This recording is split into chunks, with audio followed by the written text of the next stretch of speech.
What a beautiful day here at Sonoma Raceway in Sonoma, California for TEF1 NorCal 2025. Brought to you by In Motion. I'm Brett Brownlee alongside Pete Arneson. We're about to get things going. No surprise to be seeing some Stooge race boards out there. Going up against these Stooges, you might need to get a little bit more power out of those motors. Our racers are now in their grid. Our track crew is getting them ready to go. We're about to kick this thing off. We have 60 EUC racers out here on the track, and that's what TEF1 brings to the table, I feel, with a lot of these premier events that they're hosting. This is the best of the best out here.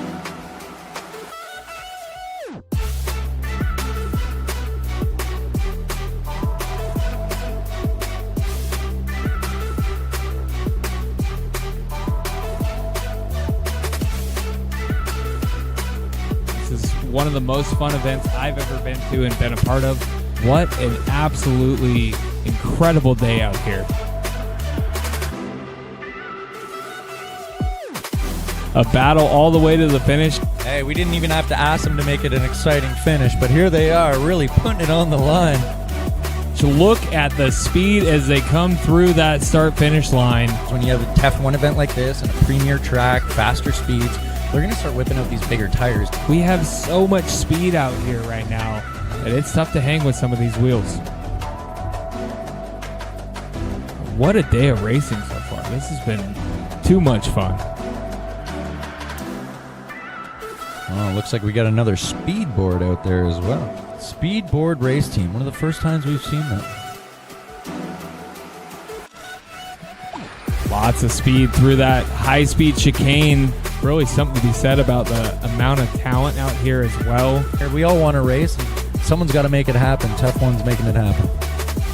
And the In Motion race team has some of the best racers in the world right now. Cool to see that In Motion team come to fruition. Of course, In Motion being our title sponsor for this event.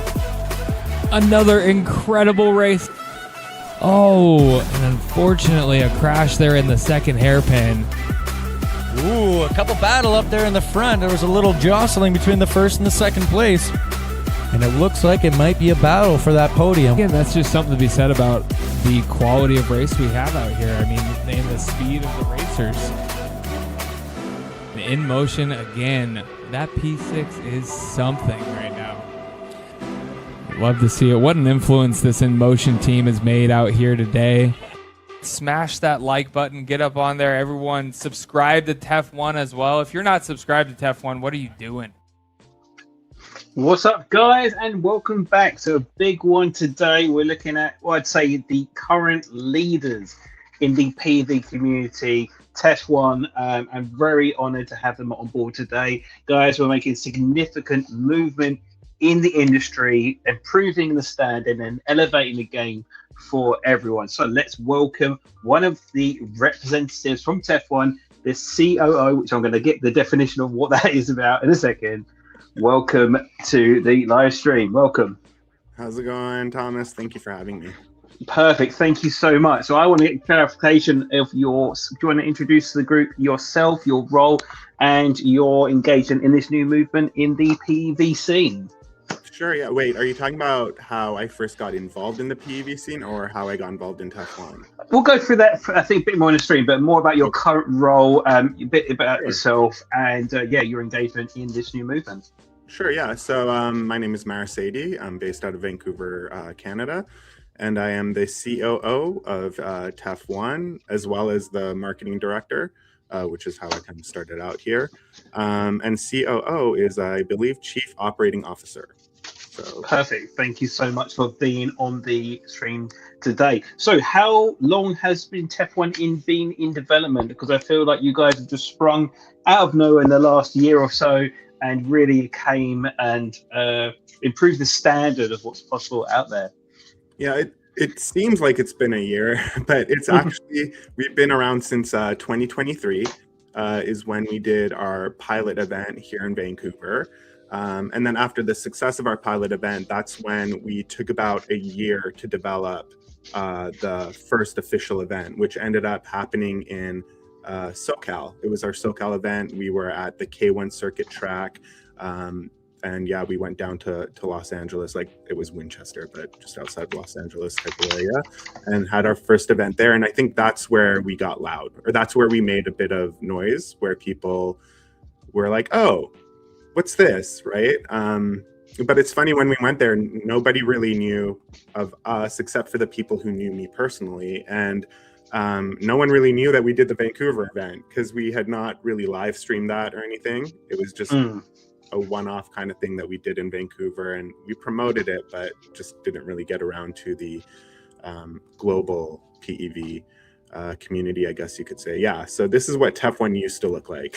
This was our concept. This was, let's see if we can host this thing downtown Vancouver and see if we can get some eyeballs on it, and how that all went. And it actually went pretty well.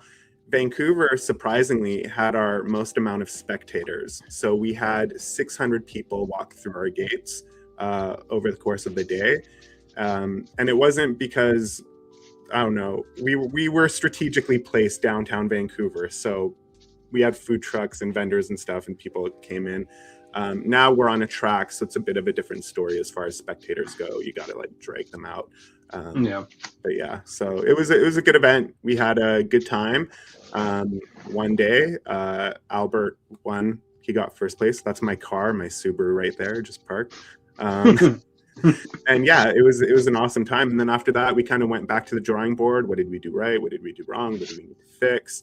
And yeah, and then we kind of grew from there. And here we are today, going to our next Northwest event, oddly enough, which is going to be in Portland, or can be, but outside of Portland. Yeah. So I suppose my first kind of question in relating to that, and I think it's one of the, and obviously going to go against other events of the past, but I think, are you guys going to be single identity being more of a broadcasting system going forward, so televising? Because what you guys did last event actually was incredibly, really well done. I think, pinch myself, like 6 years ago, being able to watch something that's a broadcast, televised, professional set, I couldn't even dream of. But my question is, are you guys interested of doing like those kind of public facing events like you did for the Vancouver one, but also doing ones, for example, more of a broadcast setting, because they're kind of totally different kind of schemes of events as such? I think obviously as we expand, we'll have more things that come into play, right? But right now we're like still in infancy, right? You got to consider. And I mean, we get ideas from people left, right, and center. Oh, you guys got to do this or that. And we want to do all of those things. Like everything people have talked to us about, we've already even considered ourselves. But there's two things in the way, right? What's our bandwidth as far as like what we can do as a whole of our team ourselves? And then what's our budget allocated for the year ourselves? And then like, do we have a budget based on sponsorship or not? Because that's going to play a factor too. And that's all to grow what we currently have. Once that has been established and we kind of have, you know, things sort of settled and a foundation, a good foundation to grow off of, we do plan to initiate other avenues of things and events, right? So we do have other plans that we do want to take on that some of actually the community even already knows about, because they've brought it up and we're like, yeah, we're talking about that. So we're talking about all those things, but we're smart enough to know you can't go to A to Z immediately. Even when we started TEF1, like I was talking to our CEO Abby, who is like a godsend. I can't like speak highly enough about that guy than I do. But you know, Abby, he has like that long-term thought, right? Of, you know, we're going to end up in Dubai. We're going to do all these cool things. And like, of course we want to do that. But I'm kind of more grounded in that sense, knowing like, yeah, we'll end up doing these things, but it's going to take a long time. It's not going to happen overnight. It's not going to happen in 1 year, 2 years. It's going to happen over a long period of time. So you just got to be patient with us. But we're going to get to a point where there will be different types of events. TEF1 will probably expand into other areas as well. And maybe even smaller events too. You see it even with, I want to say like UFC is like the best example. Before you had like a UFC that would happen once a year or something, right? Yeah. And then it turned into like once every few months. And then now they have the fight nights, and then they have the contender series, and they have like, I don't know, all these other things that are happening too. So as I think the brand expands, there will be added elements that might come to play there for sure. I suppose that's the kind of factor, isn't it? You're building those resources, you're building that ecosystem, you're learning from what needs to be done, and you're elevating the game. And like I say, this is, I think, what you've got here. You've got the right, like I say, the team also expands. Obviously, you've got your inner team, and you've obviously got the right people who are advising you, who are doing this day in and day out. And like the level of nicheness, if that's the definition of a word, in this industry is absolutely insane. Like where there's PVs, which is unique, and then you've got people who do hobby, and then you've got people who do racing or like mucking about, and then you've got like, this is so niche. I think that's what people forget about is how small this community is in an aspect.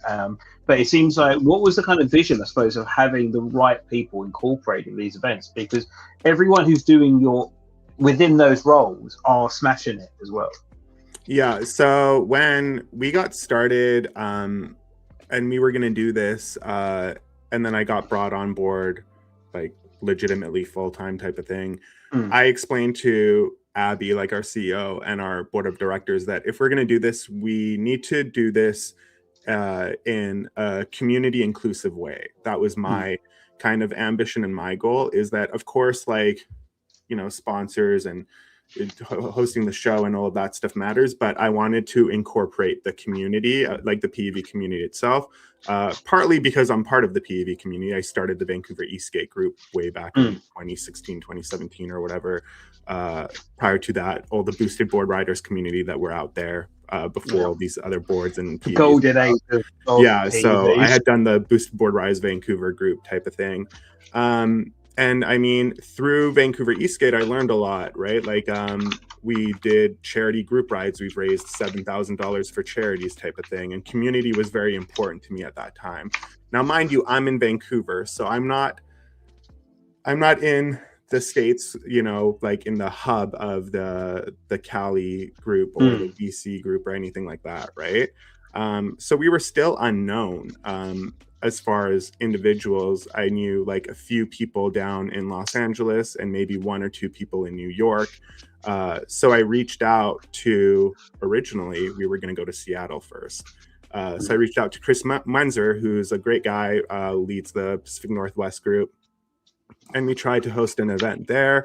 Didn't really work out. We ended up going to SoCal, and I told Abby, I'm like, we need to involve the community as far as like even the people who work at the events, right? Like, let's incorporate these people, because these people are the people who are leading the community, right? So I wanted those people to get involved in what we're doing, not just random people who are just getting paid to do a job or something like that, right? And that was the second part actually that I brought up, was that not only do we want to be community inclusive, we want to pay the people who work for us. Like, we don't want to just ask people to work willy-nilly for free or volunteer their time left, right, and center. To me, those things were important. And then the third element that I brought in for the group, community-wise, was that we have to do a group ride or some sort of group event for every city that we go to. And we push about $1,000 worth of prizes to just that group ride as a thank you to the community. So they agreed to all of those terms. And when they agreed to those terms, I'm like, okay, I'm on board with this. Let's see what we can do. But I'm not going to lie, it was a hard push on Abby to sell me on this. And I'm happy he did, because originally, and I ran into this issue with actually some of the people I tried to bring on board, was like, what are you talking about? Who are you? Yeah. What are you doing?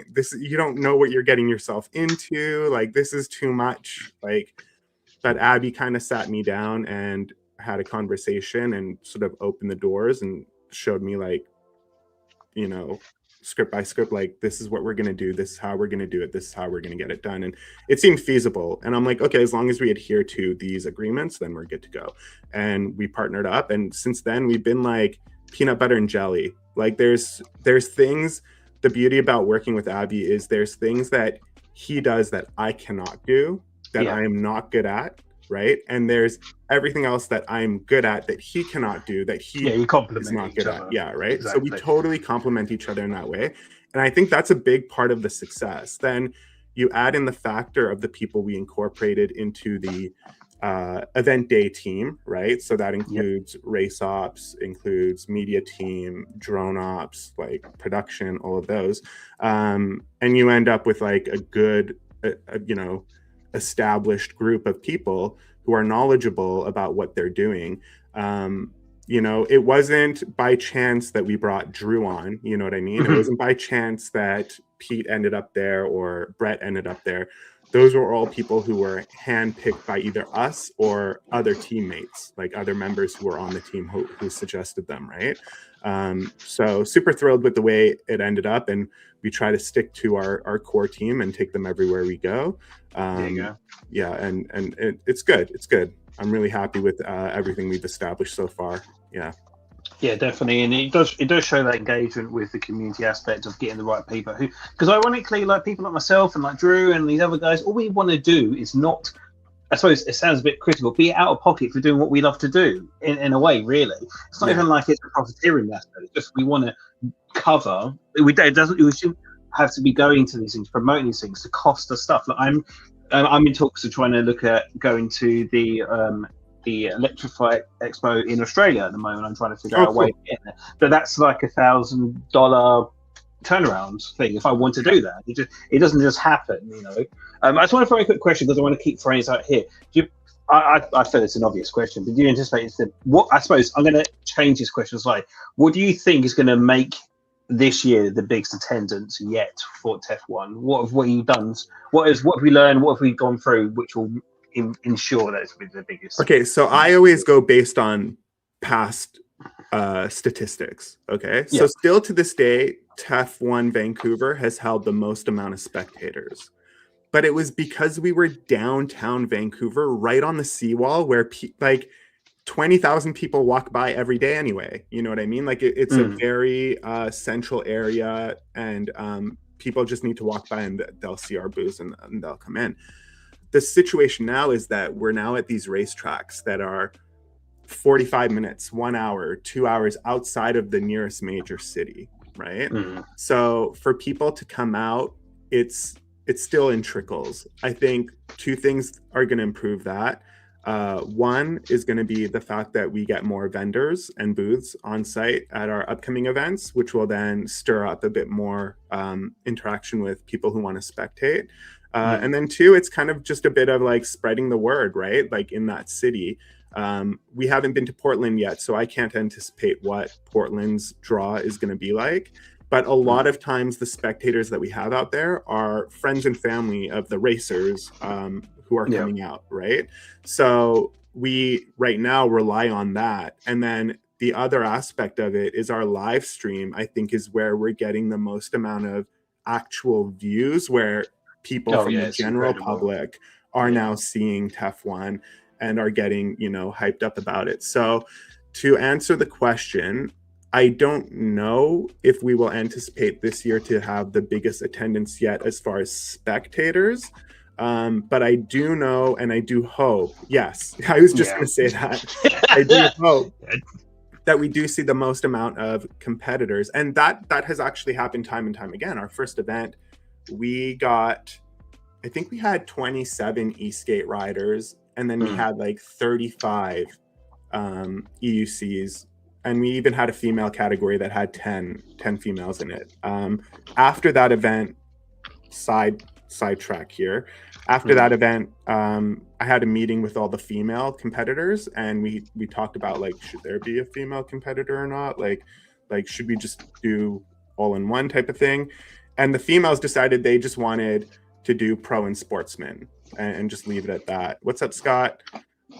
Scott and Craig. I got Craig as well.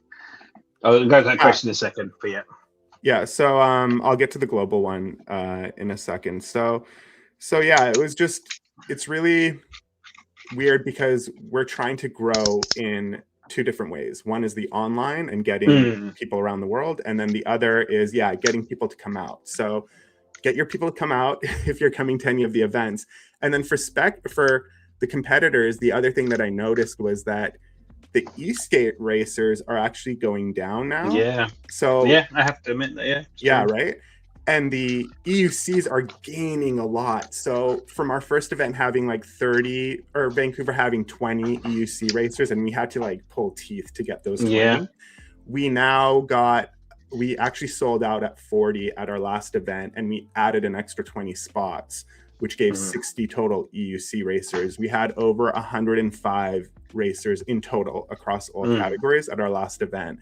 So going from like 40 to like 105, like from SoCal to now, is like a pretty big jump, but you're seeing a huge change in which PEVs are coming out. And I find that right now the e-skate category is kind of suffering. Like that's one that we really got to push to get people to come out for. And the numbers are kind of staying the same or going down depending on where we go. But the EUC category is going high, and we're really trying to build that e-bike and e-scooter category. So we're going to be offering the e-scooter category again when we go back east. We're going to give it a shot and see how that goes. But the e-bike category just needs to build up, and we believe it will over time. So yeah, like I wouldn't be shocked if down the road we end up seeing 150, competitors just across all the board. Now, to answer the question about are we going global, TEF1's ambition has always been from day one to go global. So Craig, yeah, 100%. And we had that ambition since Vancouver. We want TEF1, and we say this just as an easy way of thinking of TEF1, is like we want you to think about TEF1 the way you think about F1, but for PEVs. So global, different circuits, different teams, something like very high level and professional.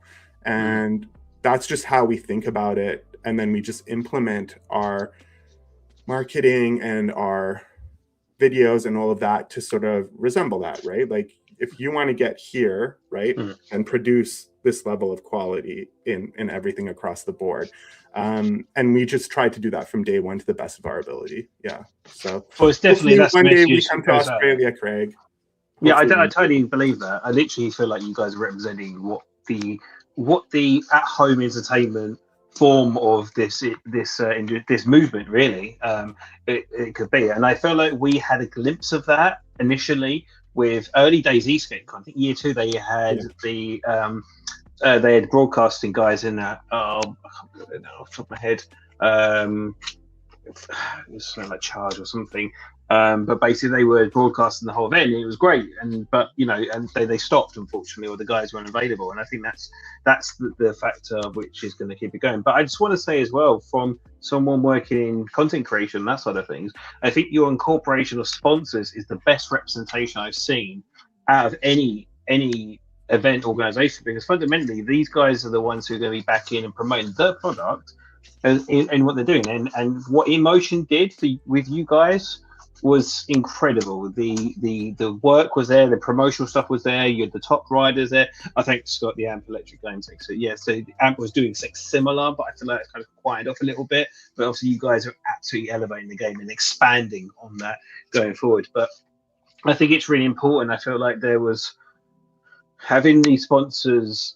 Basically, everyone needs to win. It's a fundamental. That's the racers need to win, the events need to win, and sponsors need to win. And I think it's really bad that on some of these events where there's this expectation that sponsors will put up money. What's the incentive to do so, to pay there? But like, for example, with InMotion coming out with their new EUC and demonstrating with it the best riders and the biggest platform at the time, it's just a great example of everyone, the riders, races, events, and the community winning from doing it the right way.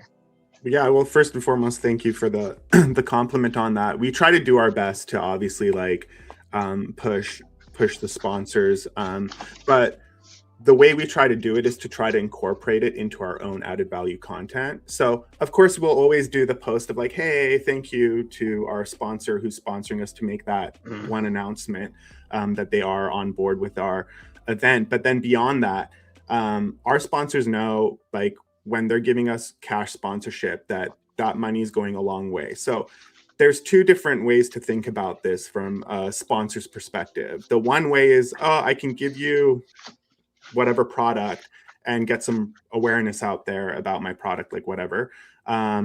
Or I can give you cash, right? And they're obviously a little bit more hesitant on the cash. But if you give cash, it's not because you want brand awareness. It's because you want to convert to sales. So what we try to do is is essentially try to convert your sponsorship into getting you sales, right? And that comes through form of content creation, commercials like you're showing right now, these sort of things. Putting your logo in the corner of the thing is just the awareness portion that we cover, right? But even a year, so think back, when was our last Atlantic event? It was May of last year, I think. Our broadcast sponsor was Spark Cycles for that one. Spark Cycle Works, great company, e-bikes. If you need an e-bike, go to Spark Cycle Works. See, sponsorship announcement. So it keeps going as well. So we still promote Spark Cycle Works to this day, right? So when sponsors line up with us, of course they're giving us maybe more or giving us cash, but that cash is to convert sales. It's not to sort of just thank you and goodbye, right? We really put in an effort, and we've had comments from sponsors being like, oh wow, you guys actually did more than I thought. And then we had feedback from companies being like, oh, I do also wish I got this and this though. You know what I mean? And we take all of that feedback and we revert. Like we go back to the drawing board. Okay, what can we do better next time for these guys who felt like they were a little left out, right? But most of the sponsors have been happy with the way that we've gone about it. And I just truly feel when we're taking money from you, like we owe you, like not just a little logo.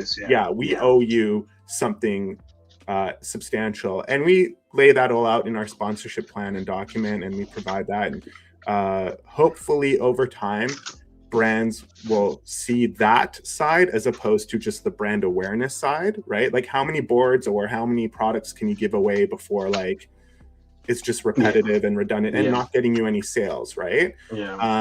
Whereas if you provide budget, and this is why it's important, is it elevates the event, right? Our customers are not the racers. The racers to us are our athletes, right? So registration fees that people pay for, just being an open book here, covers just the racer. It doesn't put anything into our actual pockets, right? It just helps cover the insurance, the cost of the venue, prize pool, that sort of stuff, right? Jerseys, the swag bags, that sort of stuff, right?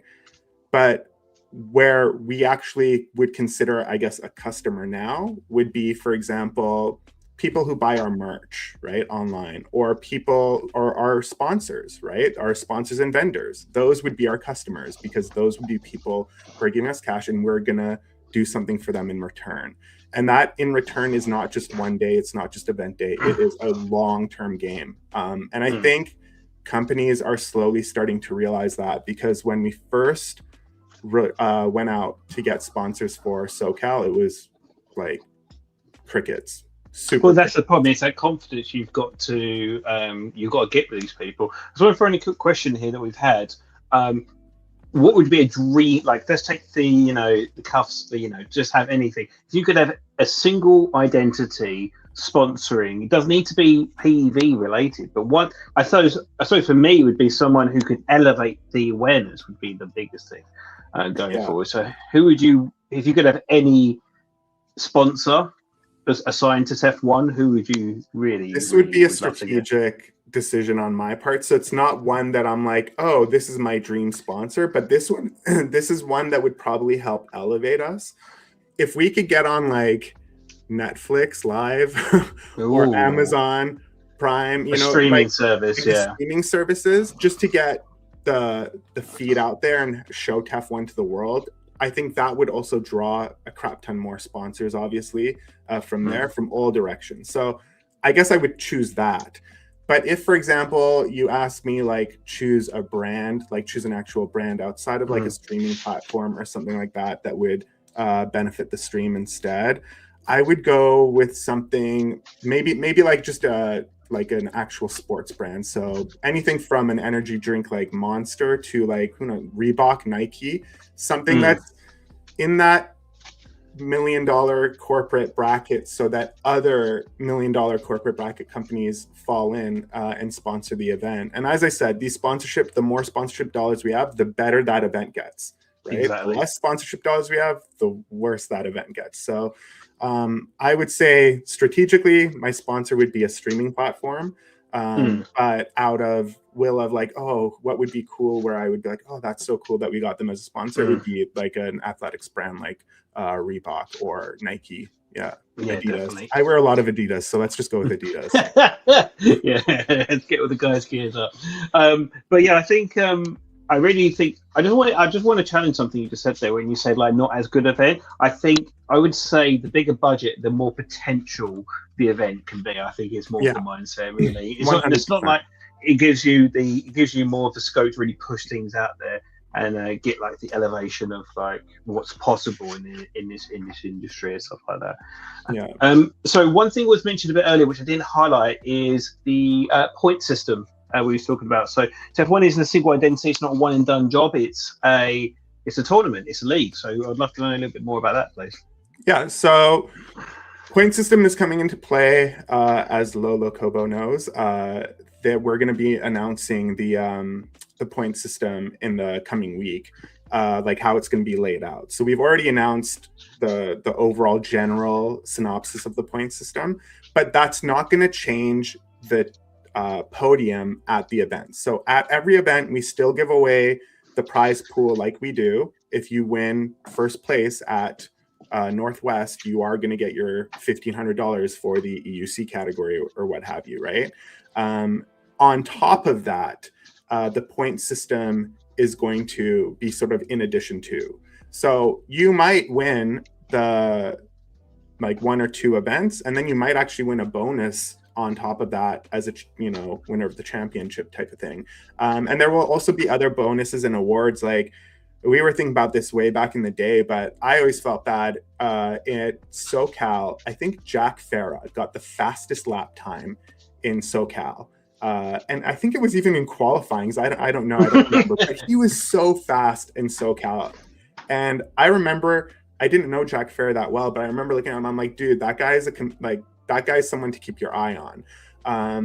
And I would have given him a fastest lap award if we had this sort of system already in place, but we didn't, right?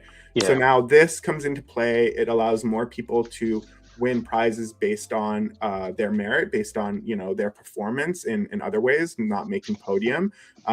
We also want to do one for fastest female, because obviously like the females not having their own category anymore by choice, by the way. We talked to we had a meeting with like all the female racers, and they chose to, they're like, no, let's do pro and sportsman, and whatever we end up in is what we end up in, until we have about 20 female racers regularly on the roster. That's when we'll release a female group, right? A female category. So that's the way we ran with it. And, we still want to do something for them. So we're going to do a fastest female award as well. So that's one of the bonuses that you could win. And the actual point system allocation is going to come out this upcoming week. Yeah, I believe so. Yeah, stay tuned for that. Nice, because you like I say, it's about. I think what's really good is I think I've been doing a bit of digging into like history, I suppose, of skating, really, to be honest, and recently with like things that has already been established, and we can use them as lessons and such of going forward. And if you look at early days skating in the 2000s, specifically skating, you'd have the team riders, the event people doing all this stuff, and they would go to events like this, and they would compete on X Games, and basically this is the PEV X Games as such. And I think that there's a line which is lost sometimes with between racers, sponsors, content creators, and stuff like that. And I really feel like at these events you really get to see like the team aspects, and like InMotion like absolutely dominated this event, get the best riders in there, gearing them up, branding them up, and getting them ready to rock and roll. And yeah, I think it's a really good way of standardizing the game, because even for me as a content creator aspect as well, I feel like we're still learning where everything sits and what everything does, and especially with this. But you guys are like, no, this could be better, and it really does feel like you guys are really pushing the peak of what's possible, because this is televised entertainment at this point as well. Yeah, 100%. I think it goes back to like our early days, like, you know, when you first start out, like we just always looked at ourselves as, not to be pompous or anything, but we always just had this eye of like, we're gonna do things at this standard, not at this level, right? We're not just gonna grassroots it the whole way. We're gonna push it to be professional at the start, so that there is a boundary, right? There's a boundary now. There's no mom and pop shop type of race, right? It's a precedent that we set from the first race to now. And I think that level of, as Scott said in the conversation you had with him in the Eastgate Wolf Pack, which I watched, and I was like, oh, thanks so much, guys, for like your kind words. It's like, it takes it from a hobby to professional, right? So our mindset from day one was like, this is a professional sport. And once we set that precedent and set that mindset, it's like we set that standard. And it sucked to have to say no, for example, to sponsors, right? Being like, well, we'll give you free this, free that. I can't take it. Like, I need a cash sponsorship, or I need in kind of a certain level of value. And we stuck our guns, right? Like, if we said yes, then we would just always be getting product all the time, and that would be it. So, okay, no problem. We won't work with you now, but just watch what we do. And I promise you, eventually you're going to hop on board too, right? Yeah. And I got to thank straight up, like, Robin from Lazy Rolling, because he was the first PEV company outside of Vancouver, like outside of EVs from Vancouver, rest in peace EVs, because they just closed shop. But outside of EVs from Vancouver, Robin from Lazy Rolling, he was the first company, like the first PEV company to actually be like, yeah, I get what you guys are trying to do. And he gave us cash sponsorship for SoCal, which is what allowed us to do the live stream to begin with, right? If we didn't get that cash sponsorship, we probably wouldn't have had the live stream for SoCal, and we probably wouldn't have made as much noise. So these sponsors, like, these sponsorships matter, right? As we know, right? It matters to just elevate the game, the sport, the industry, and also them, because hopefully we do enough for them, right, to come back and sponsor us again and try to get dollars there. Like, the other thing we noticed, going back to sponsors real quick, is passive sponsors and like aggressive sponsors. So by that I mean, there's sponsors that will give you whatever you want, and then they kind of just sit back and don't really do anything themselves, right? But then we have sponsors who like give us our sponsorship, and then they create a campaign after that. And we found that most sponsors that create a campaign after, like, while they're working with TEF1, a TEF1 campaign and kind of promo code and whatever, tend to do really well in sales. So one example of that was Power Knobs. Power Knobs sponsored us. They did a campaign behind it. They really pumped that campaign up for that 1 month that they were with us, and they made 40% increase in sales that month, right? Whereas another one of our sponsors probably paid us, but didn't do anything for themselves, didn't create a campaign, nothing, and they probably made nothing. So it's a two-way street when it comes to sponsorships. Like, it's a bit of a dance, right? We do this for you, you do this for you, and together that will help flourish your sponsorship. But if you're going to be a passive sponsor, you're probably not going to get much out of any sponsorship that you do. Yeah, it's a whole campaign, and I think it's, well, I just think sometimes it's just, oh, here's some budget, off you go, make it happen, which is fine to a degree, but it's a collaboration of every aspect to it. It's the build up, it's the event, and it's everything. Totally. Post that as well. So we real quick on that note, we actually created a document for our sponsors because we realized this. We saw how some sponsors were doing really well and other sponsors were just doing nothing. And we realized what the difference was there were passive sponsors who were just sitting back idly. So we created a document for all of our sponsors. Once they sign on, we provide that document out to them to give them like tips and stuff that they could do to really elevate their sponsorship with us. Yeah. So I just want to talk about, obviously, this year. It's all planned out. It's kind of like it's surprising, obviously, we're now in March, but it's kind of like the start for you guys for the year, really. So let's talk about what's coming up with the next. Is this the next event for the North 2026? Yep, 100%. TEF1 Northwest. So that's going to be at Pat's Acres. It's in Canby, Oregon. It's about 30 minutes outside of Portland, Oregon. It's our first time back to the Northwest outside of when we did Vancouver. And of course, a new region means a new color. So I don't know if you know this, maybe not everyone does, but every region that we go to, we have different jersey colors and different event colors. So I didn't know. NorCal, yeah, NorCal was red. So you see the jerseys are all red and stuff like that. And even this was our NorCal sort of like limited hoodie that we created. So there will be a new color introduced for Northwest. Some of you can probably guess what color code that might look like.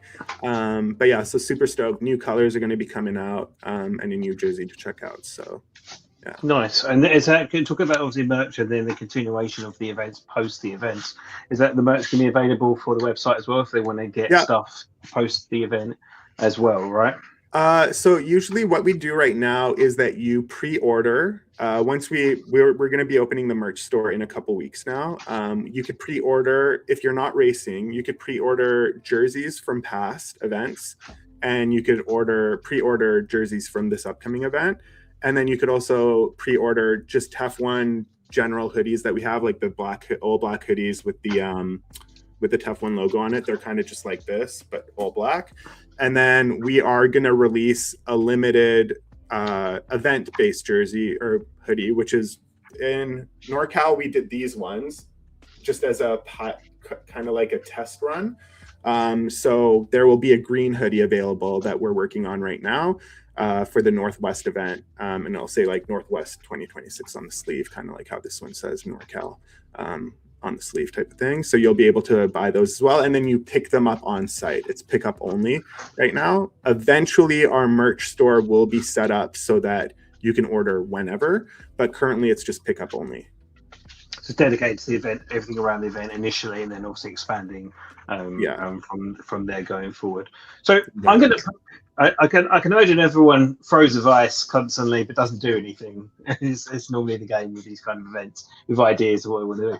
But one event I really, what I've been saying this for ages, especially with the dynamics of these events, would be like a triathlon-based PEV showdown where you could have boards, EUCs, and then like another factor, maybe scoot or something, and you have to master every single one, have like something you have to switch between each other, like as a showcase thing. I know you guys are doing the stock, it's not called stock class with Mo with the spec races, spec race, but something like that to do like a skill based event. I think that'd be really fun, especially because these aren't just, it's not just EUC, it's not everything, it's a range of different things, but it'd really be interesting to see like an all-in-one throwdown event, which would be quite just a bit of fun. Dude, that sounds like TEF1 marathon. That just exactly. I mean? Like you just opened another can of worms for me, man. Like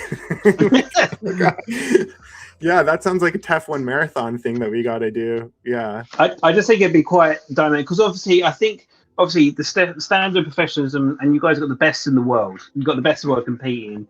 And if you state to be the claim best of the world, you need to get to TEF1 and throw down and basically compete with the best guys. But I think it'd be really good to have that kind of that dynamic, so like have a pause on the event as well as having that high level octane as well, just to have that dynamics to it as well. So I'm going to throw back to you actually. I want to say, like, with these events going forward, what kind of, obviously that's one thing I would love to see to enrich it further. What's the one thing that's not currently in place which you wish is the next stage to be involved, and I suppose what do you need for that to happen, I suppose, really? So it's what I refer to currently as TEFX, which is our off-road type of event. Ooh. So we want to work on that eventually, but right now it's like you got to focus on getting the ball rolling on one thing, and then you can expand to another. But one thing that a lot of people have been asking for is like, oh, I want an off-road track. Oh, I want off-road. And we've been thinking about that since day one too, but we're right now like just pavement, track based, you know what I mean?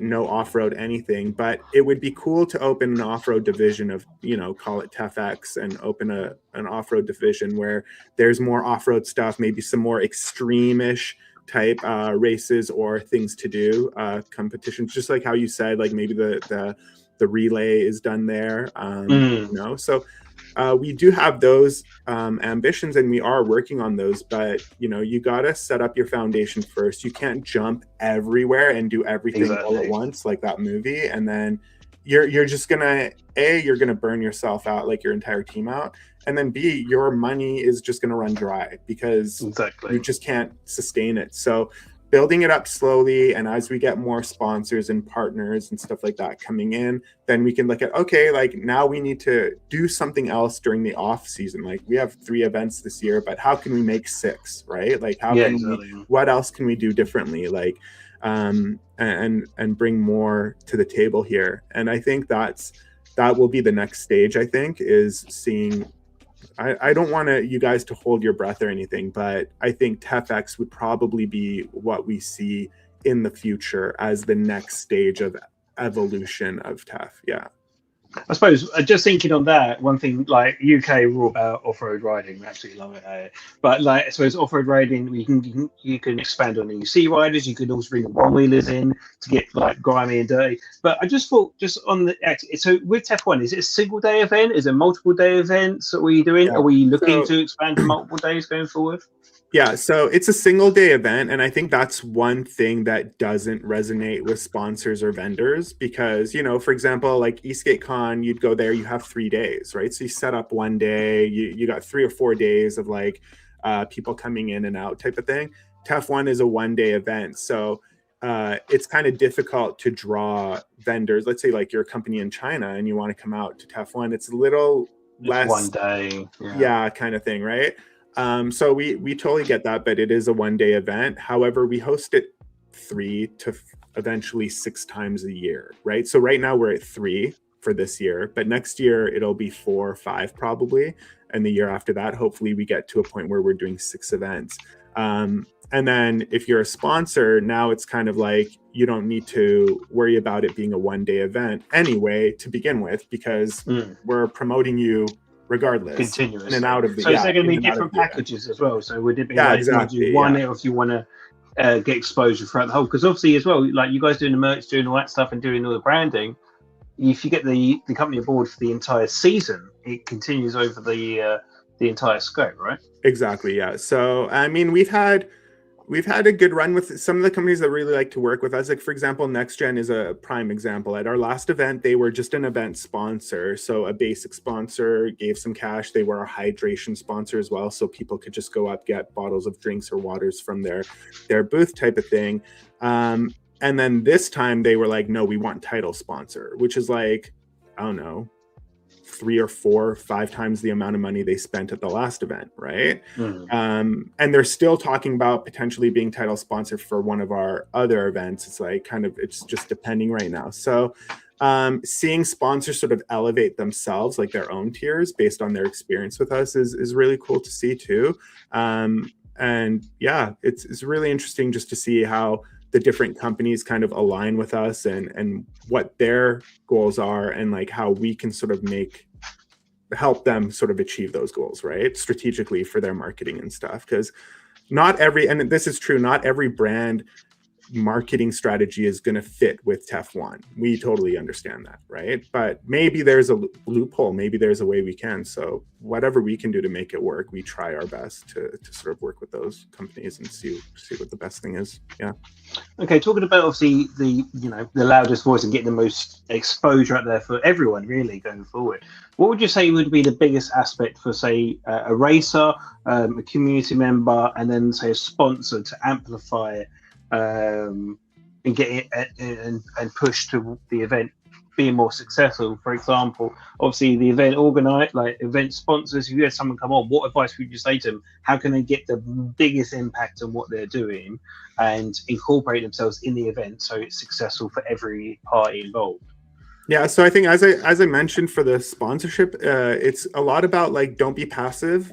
be, you know, like insert yourself into the game. Like when you're sponsoring TEF1 and there's, you know, for that month or 2 months before the event leading up to the event, like those promo codes, the coupon codes, the online the live stream giveaway we gave away with NOSFET, and I think it was eWheels that did that one, or maybe that one was Next Gen.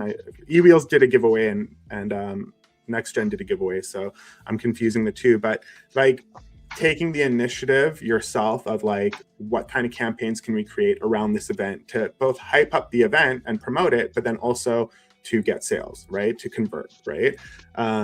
So that's one way at least the sponsors can do it, is not be passive, just be more aggressive in actually taking part and being involved in the event itself. For the racers, come out and race. You know, participate in more. You can participate in more than one category. So if you ride in e-skate and you ride in EUC, do both, right? If you plan to participate in all 3 events this year, we offered now a TEF1 seasons pass for racers who plan to attend all 3, which sort of brings down the dollars for them a little bit. And there are racers, they're meant strictly for the racers who do that, because there are a handful of racers who do that. So we wanted to find a way to sort of support them as they support. I actually had Grant on it as well. Actually, Grant was on our live stream not last, I think maybe last week or week before, and he was saying about how he's got his thing to make it more manageable because like I say, it's not just the event, it's the travel, it's the accommodation, exactly, everything else around it as well. Yeah. So, and it's a numbers game. More people we get involved, it brings it down, right? So it's less expensive and makes it more accessible for everyone involved going forward. And I suppose my advice would be on people like that: if you could bring a team together, you share accommodation, you share travel, and it makes it more accessible, and you get to represent as a group as well. Yeah, exactly. And I mean, we get, and there he is right now. Grant, yeah, Grant's awesome. Like, I gotta give props to Grant, the most happiest guy I've ever met in my life, always smiling and always pushing everyone's success. Like, not just F1, like Grant goes out of his way to really, like, even on his stories, I see it all the time, like, check out this other event, check out Heartland PEV Festival, check out this new board that I got. He pulled out his radium, I think, the other day out of the box type of thing. So I really give props to people like Grant who just go out of their way without wanting anything from us to just sort of like help push our event and promote it. So props to Grant. Your event and everyone else. Event, and I suppose just a bit of human aspect to it. How does it feel knowing that your event was the first e-skate event he's ever done? You know, that's the impact you have, and he's and it was live broadcasted, and his family got to watch that. Well. And I think he was interviewed too. I think he was interviewed live on air, so his family got to watch that too. But yeah, that's cool. And here's the thing about that aspect is, like, people are intimidated to come out to TEF1 because they see the word pro or professional or it's a pro category. Or, I don't know. It feels like a spike. It feels like, oh man, I'm gonna go get mauled out there, and it really is not to that extent. Come out, have a good time. It's a fun time. And yeah, that actually reminds me, totally off topic, but when I was watching your interview with Mo Stooge, do you remember when he showed you the race at Redmond Derby days? Oh yeah, do you know what? My level of investigation is crazy. I can bring up stuff like from people who I work really quickly in the background, but that was one of the first things I'd ever watched, and I was like, who the hell is this man?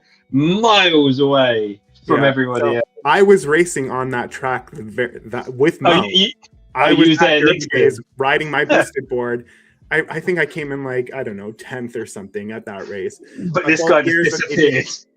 Both years that they did Redmond Derby days, I was there. And in that same video that Mo has, I have my version of that video. And there's a patch of grass, like in the version he showed you. And in my camera, I catch a guy who bails and goes right into that patch of grass, and the thing just goes poof, like all this grass goes in the air. It was hilarious. And I was having a conversation with Mo, and we were talking about that day. I'm like, Mo, you know, we raced together like back in the day. And I pulled it up. I'm like, watch this. And we pull it. So when I was watching your video with him, I'm like, oh my god, that's from Derby days, like, and then it just struck my memory. So those were good times, and those were the early days of racing. Oh yeah, 100%. Like yeah. this, yeah, I'm already there. Yeah, Yeah. with this one, absolutely. Yeah, just the gap is. Yeah, is there goes just Mo. ridiculous. Bye, everybody. There Bye. goes. I wonder who's gonna win. You know, like. Yeah. So great. I have a video like that. I think I have 2 of them on my YouTube channel. That's literally this exact race, but from my perspective. And I'm obviously far behind Mo. But I think the only thing that was close was the Hoyt was there as well. I think there's a Hoyt run. Yeah. Hoyt was awesome. Like those guys were. I really wasn't cool. even there, and I know about all this stuff. Yeah, they actually broke one of their boards on the second race. I think it like slammed into like not talking. No, I know. Yeah, it's just. But it literally did. Yeah, like the truck broke or something. Well, like because that. it used to have interlockable batteries. That one. That was when it had those. That was those a cool board. I always wanted a Hoyt. Like they were, I think the first that did the graphic too, and you could pick your different graphics on your board. Oh, they look so sick. And the engineers for Hoyt were there too, and we were talking to them, and like you talk about like their the way that they were thinking about the board and everything, and like they just had a really good team. So I'm just sad. They were just stuck in production hell. I think that was the problem. That's the only problem. Like, I'm just we'll get way off tandem now, but I just want to. I know, but sometimes you have to. Like, you got to talk about these things, right? Yeah.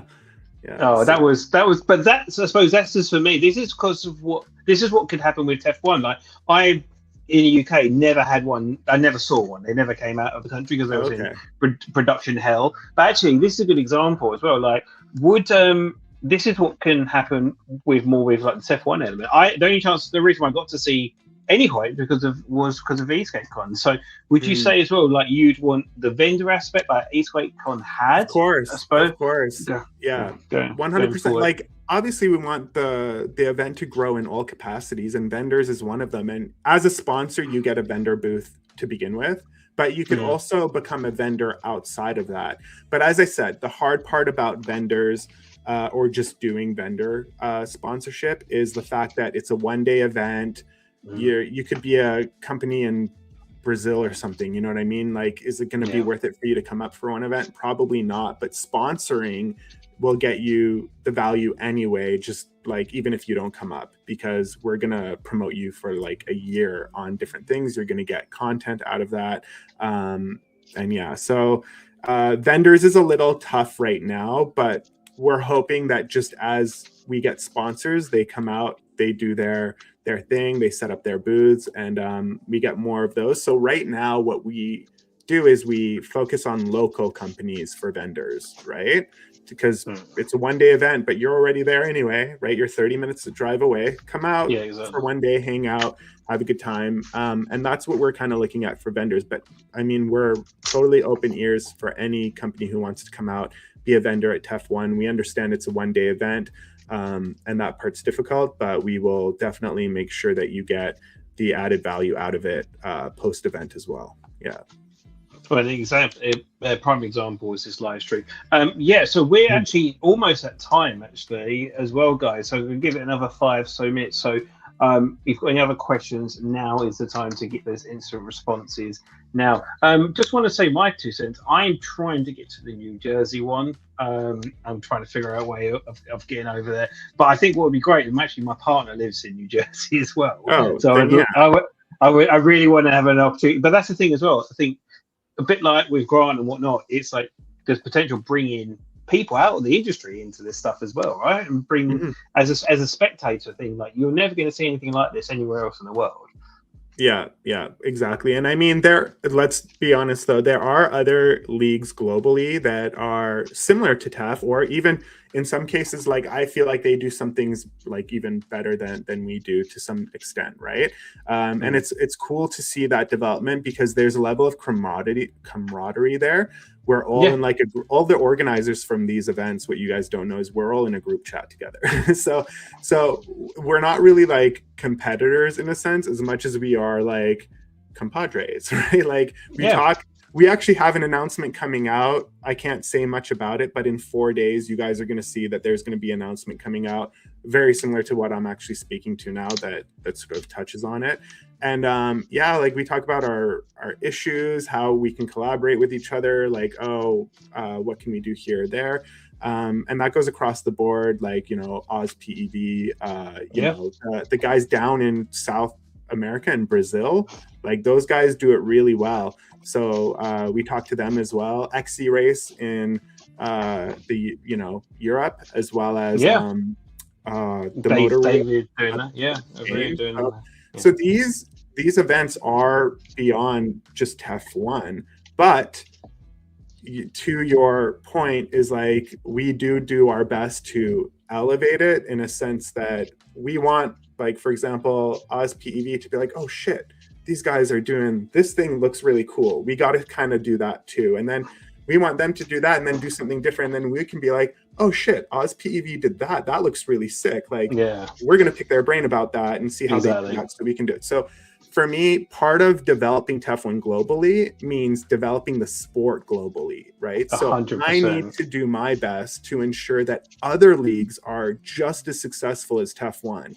Because if they're not, here's what's going to happen. There will be no racers. There will be no spectators. There will be no global outreach, right? So our success at TEF1 actually depends heavily on the success of other events similar to ours. Happening, right? Similarly to e-skate industry, right? Like the success of Radium came from Boosted Board creating a V1, right? Mm-hmm. And then eventually another company came in and then they all made each other better, right? And in a sense they're competing, but in the sense they're also, it's healthy competition, right? That's how I look at it. Yeah. So we need more of that. We need you guys to not just attend TEF1, we need you to attend Oz PEV and go global and support these other races too. But yeah, we all sort of help each other and piggyback off of each other in our little group chat, in our what I call our therapy sessions. But that's the point, right? At the end of the day, it's why we unnecessarily competing with each other and we can all thrive together. So just before we finish, I just want to leave the last few minutes to yourself. Is there anything else you want to announce, talk about before we sign off for this live stream today? Yeah, sure. So for racers, anyone interested in racing, please go sign up. We have 3 events coming up this year. You could already race for the first event. I will say this disclaimer, our website, excuse me, when you check out, it's in Canadian dollars. So it's going to show a different price than what's actually listed on our promotions. And that's because it's Canadian dollars. So it converts, it goes higher. But rest assured, you're being charged the early bird ticket prices, but on the website it'll show $217. Yeah, so that's actually $160 US, right? So that's just one note that I like to get out there. So racers, come out and race, get your season's pass. If you plan to attend all 3 events, that's probably your best bang for your buck. It's cheaper than spectators is free as well, which is general admission is always free. We always let our spectators in for free. You never have to pay. And yeah, so there's the racers portion of it. Sponsors, any companies out there thinking about or considering, even if you're on the fence, you're not sure, reach out to us. We'll have a meeting with you. We'll go over everything, any questions that you might have. Oh, Steve, what's up? Steve is awesome. We'll talk about Steve in a sec too. I'm going to give him a shout out at the end of this. Yeah, so reach out to us, sponsors or any companies out there interested in just partnering with us or collaborating with us to some extent. We'd love to hear from you. And then lastly, spectators, come out, come see us. Free sponsor or free seats to any of our events, so that'd be great. And beyond that, I would just say that follow us on YouTube, Instagram, Facebook, TikTok, all those accounts, and just share like to your friends who might not know about TEF1. Spread the word. The last thing I will say about that whole spiel is our spec race is not limited to just Stooge race boards or e-skates or anything like that. Spec race is open to any company who's wanting to come out and show off their product. You bring 10 of your own products, like your own board or your own bike or your own EUC. You pop them on the track. We get registered racers for you, up to 15 or 20 racers. You get an hour and a half of time to run your race. We film it all. It's all on the live stream. And then you end up getting all that content afterwards as well.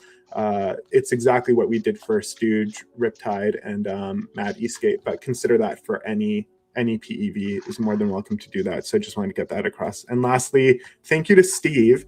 Steve came out to, I think it was our SoCal event was the first time. And he volunteered graciously his time to SoCal. He came out again, saw him at NorCal, did the same thing, volunteered. He's just such a great guy to be around. It's guys like Steve and Grant that make doing TEF1 worth it. Like all the effort that we put in, that's the payoff, is just seeing them happy smiles coming up to us being like, dude, I had a great time. That's the only thing I want from people, is just have a good time. And if you don't have a good time, I want to know, because I want to know you better. So let me know if you don't have a good time at TEF1. Yeah, definitely. Thank you so much for today. It's very much appreciated. And it's really good to see the insight, and you can obviously see the passion that you and the team and everyone involved, really, to a degree, from the event organisers to the people on the ground to the people behind it. And I suppose one thing we never talk about is the families behind it as well, supporting every aspect to this as well. I've got one more comment here. Thank you so much, Grant. Appreciate it as always. But yeah, so yeah, that's everything for today, guys. I am behind my content. I've got some really cool stuff coming. Drowning in stuff I need to get on with, like everyone. But yeah, I've got some really cool stuff coming. And if anyone is watching who's interested, or any recommendations, whoever you want to see next on a live stream Q&A session, please let me know. But I am trying to get to TEF1, and I am planning to. So I just got to figure out. It's not you're trying to. You're gonna be there. Yeah, I'm going to be there. Yeah. We're gonna make it. Yeah, and you know what? New Jersey is actually one of my favorite events. So like when we were there last time, I like that venue. Everything about it is amazing. We're in this small little city called Millville. It's kind of like scraggly, but like the venue itself is super amazing. We go to a pub right after, which is in the venue site. Like it's awesome. You'll have a blast. Come out for sure. I promise you. We were hit. We were hit with thunderstorms. Okay, like our first New Jersey event, we only had to use half the track because it was just a pool of water everywhere else, and people still left with smiles. So if we were able to accomplish that in a thunderstorm, then I'm sure this year in August we'll have an even better blast in the sunshine. So come out for sure. I hope to see you in person there. Yeah, definitely. Cool. All right, well, thank you so much for being on the live stream, guys. Everyone who's watched and commented, I appreciate it very much. Subscribe for more. Subscribe to TEF1. Follow if you're watching it now, guys, it's cool stuff. It costs nothing to sub, and it also gives you an opportunity to check out the latest stuff that's happening in our industry. So thank you so much for watching. Thank you so much for being a guest, and thank you everyone who's taking part today. I'll see you guys real soon. What a beautiful day here at Sonoma Raceway in Sonoma, California for TEF1 NorCal 2025. Brought to you by InMotion. I'm Brett Brownlee alongside Pete Arneson. We're about to get things going. No surprise to be seeing some Stooge raceboards out there. Going up against these Stooges, you might need to get a little bit more power out of those motors. Our racers are now in their grid. Our track crew is getting them ready to go. We're about to kick this thing off. We have 60 EUC racers out here on the track, and that's what TEF1 brings to the table, I feel, with a lot of these premier events that they're hosting. This is the best of the best out here.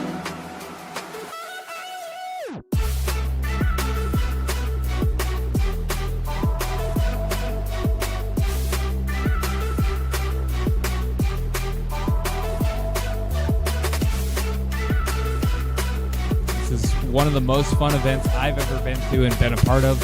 What an absolutely incredible day out here. A battle all the way to the finish. Hey, we didn't even have to ask them to make it an exciting finish, but here they are, really putting it on the line. To look at the speed as they come through that start-finish line. When you have a TEF1 event like this and a premier track, faster speeds, they're going to start whipping out these bigger tires. We have so much speed out here right now that it's tough to hang with some of these wheels. What a day of racing so far. This has been too much fun. Oh, looks like we got another speedboard out there as well. Speedboard race team. One of the first times we've seen that. Lots of speed through that high-speed chicane. Really something to be said about the amount of talent out here as well. We all want to race. Someone's got to make it happen. TEF1's making it happen. And the InMotion race team has some of the best racers in the world right now. Cool to see that InMotion team come to fruition. Of course, InMotion being our title sponsor for this event.